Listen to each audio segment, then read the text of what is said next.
This is my hot take. I did not realize, I cannot find any information about this. I don't know where I heard this last year, but I was under the assumption or understanding that uh women's basketball tournament was done having the top 16 teams play host to the first two Mm, rounds, which would they were going to move to towards having it be equitable like the men's tournament, yeah. having neutral site games for the first two rounds. I had heard that. I don't know if I that's it in I the heard that works. too. I feel like that might just be, maybe it's just not happening yet. I feel like I I can't remember that too.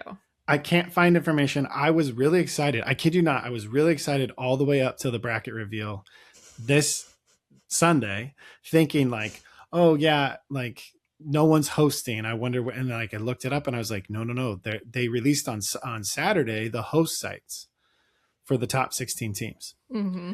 And I think that is, I have some choice words for the NCAA on this. I think NCAA, someone needs to hold the NCAA's feet to the fire, because it's not about me, but I played Division II basketball, and they don't do that for Division II men's basketball. Mm. They claim that it wouldn't be profitable for the women to play at neutral sites or whatever, right? Come But on. that there wouldn't be enough of a draw, that it would cost too much money to be too resource intensive. Mm-hmm. However, they don't do that for men's Division II basketball.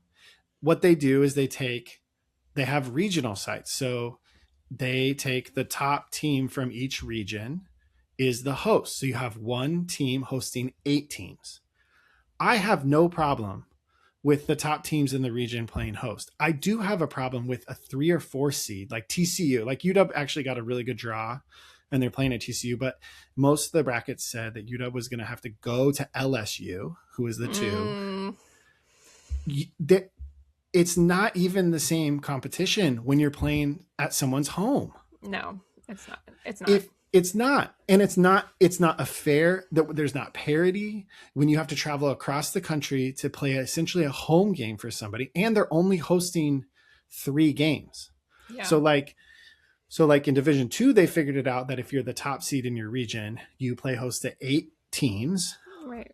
And I feel like you've earned the right to host for that tournament. They use resources at that school. NCAA pays for it. Like there's a whole thing.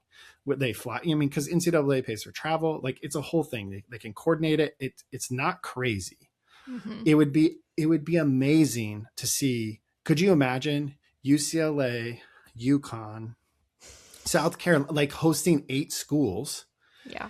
You would have this epicenter of women's hoop. It Mm-hmm. would be great. And you are like, yes, the 1 seeds and because there'd be regions, they would have a home court advantage, but the 3 or the 4 or the whatever would not always have a home court advantage. And so I think like it's such a cop out for the Yeah. NCAA to not do that.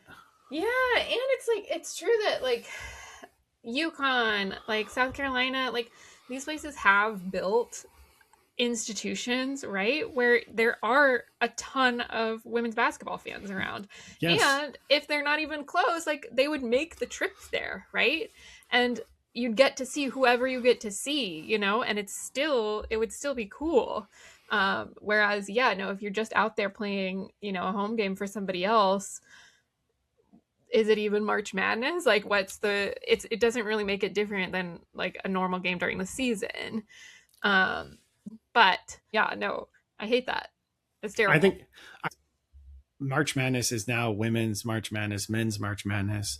They're playing at the same time. There's a lot of this that I like actually like, but Mm-hmm. I just think the fact that we're going to have this huge tournament and we're still going to have teams hosting other teams, home court advantage. If your fans want to travel, great. But like the thing that makes March Madness is the upset, or the Mm-hmm. idea that everyone has like, we're going to roll the ball out. We have 40 minutes.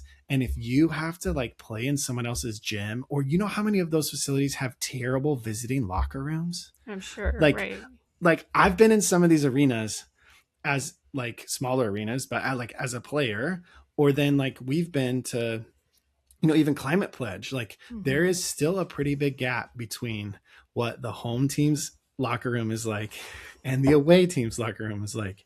And if you're having that played at LSU, at TCU, at, I mean, even like for all like even at South Carolina, they're not like, our job is, we're the host, but we're not going to make you comfortable, Mm-hmm. right? Like, I think that is just like so unequitable. It's so frustrating. Yeah. Yeah. Well, I think it's a great reminder um, that we often kind of applaud what's gone right, right, and we assume okay, things are fixed, right? Especially when they're proving, we have this other thing you're bringing up, like, oh, well, they say they wouldn't be able to sell the tickets if they went to a certain place. Look at what Unrivaled just proved. They could take good basketball players anywhere and sell out an arena, right? And so I, PWHL just yes, broke another thing. yes, NWSL, this Saturday and Sunday, NWSL records were set for the multiple, largest multiple times. uh-huh, uh-huh, yeah. And it's right, it's this whole idea that some of us have been saying for a long time, right? When you just market it, when you just tell people it's a hot ticket, they will make it a hot ticket. They will go. When you know who these players are, when you see how good they are, you will go, and you will pay money, and you'll pay a lot of money at this point. And yet, these players still aren't getting, the benefit of the doubt in so many of these decisions that are being made by the institutions, and that includes the NCAA for sure, for sure.